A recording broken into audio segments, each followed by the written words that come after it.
Hi, guys. Hey, there was some interest in some conversations with people around the building in digital notebooks. So, if you're interested in setting them up and you're not quite sure how to do it, here's two very simple ways to go about this. By no means is this the only way to do it. It's just some suggestion about where you might start if you're not quite sure how to go about this. So, if you are interested in doing that, I would go to your Google Drive and create a new document. So I'm just going to create just a simple, very plain thing. If you get into a template, if you Google Google Doc template and how to create a template, you can do that and just have something set once you kind of arrange it the way you want to. I'm just going to do a blank document, and I'm going to title it, I don't know, let's say reading notebook or journal or whatever you'd like to title it. Let's say that you want each student to have a copy of this. Now, of course, they could go into a Google Doc to do this and create one themselves. But if you'd like to link one so that they can save it to their inventory and just kind of keep it rolling, you can do that. So what I'm going to do is I'm going to hit, actually, I don't even have to do that. I'm going to exit out of this. And I'm going to go back to this. Now, this is where I'm going to start posting assignments. So, what I've done, I told the kids anything that's an announcement will be on the stream, anything that's classwork will be here. I have added a section. So, if you're not sure how to create a topic so that they can be sectioned off, you hit create and you can create a topic. That's basically like making a folder to put everything into it. I'm going to create an assignment and I'm going to type this reading notebook. And you can enter your instructions here. I'm not going to do that. So I'm going to add an attachment and I'm going to attach that reading notebook from my Google Drive, which should not take very much effort at all. Click on that or wherever you're going to end up being. We're going to hit insert and then it shows up. Now here's the magic to this. Students can view the file. If you have this set up on default, what happens is the kids can see what you're talking about. They can open it up, but they can't edit it. And they're seeing the same.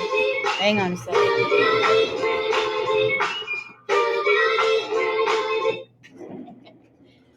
First grade's cleanup song. Yay! What happens is it's basically the same. It's like all the students looking at the same piece of paper. If one would write on it, everybody's going to see that.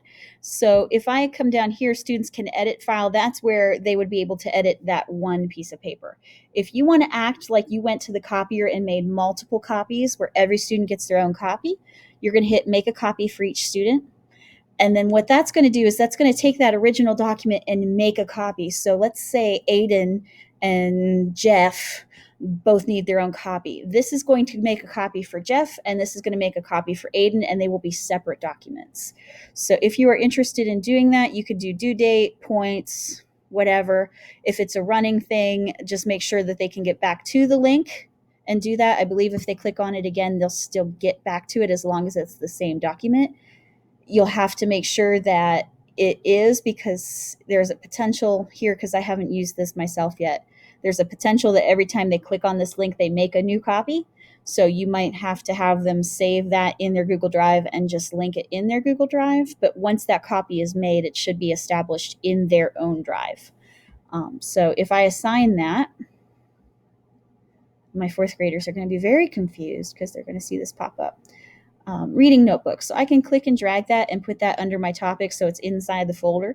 But if I click on this, I can see that's attached, and I would open it up to mine, but they're going to open it up to a section where it's their own copy. So you can be using a reading notebook. The other thing that you can do, and know that, just a FYI, once you post an assignment, you can't go back and edit your attachments. So you have to do that when you post the assignment itself. So if you need to, and you decide that, oh my gosh, I did that wrong, you delete it and you start again.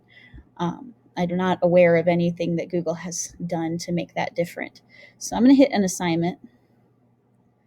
And instead of a document, the other thing that most people don't think to use is a Google Slide. So instead of having this big long running document, you guys can have a journal that is a slideshow presentation, basically, where it segments into different pages and it's a lot easier for the kids to navigate. So if this is my reading journal, it doesn't really matter. You can type on this. So they can actually change the background if they like. They can make it a little fancier if they want. But you can allow them to make changes if you wish. So I'm going to do a new slide. You can post, for instance, if you wanted to, you can do reading assignment narrative or whatever the section is, and have them text or type in their text as their reaction, their comments, their ability to answer whatever question you have. You can have this as a running journal as well, and you can attach it just as easily as what you had done before. So if you attach this, I don't know if I named it. Probably should. There we go. It populates with whatever the title is, so it just automatically put in. I'm going to link that to my Google Drive again and look for my most recent document. Loading, there it is. Insert, and I'm going to make a copy for each student so they get their own. So now you have, instead of having a static document where they are putting it onto a Google form or a Google Doc, which can be a little bit, it can be monotonous and it can be a big chunk of nothing if they're not careful or if they're looking at it as a big block. The PowerPoint, the slides, is a nice thing because it segments each thing. So you can have a running slide that goes into hundreds of pages if you need to, and there's no paper involved. There is, and if there's not on here, I will make a tutorial. There is a way to save those links once they have them open. You could save this link as an app icon onto their iPad. So instead of having to go back and click on all of the stuff and hope that it doesn't make a new copy, you can actually have them open this up, save it as a app icon so it looks like an app, though it's not, and they can just click on it from the home screen and it will open up their reading assignment or their reading notebook or whatever. So it would be just like them pulling out the book and opening it up, except it's clicking on an app icon. And I say that because it's not really an app, it's a shortcut to the internet. But if I can't find the video that has been made for that, or a video that has been made for that, I will let you guys know and I will do a quick one on my iPad. So I hope this was helpful. If not, that's okay. If nothing else, it was redundant information you didn't need. So hopefully this is helpful. If not, that's okay too.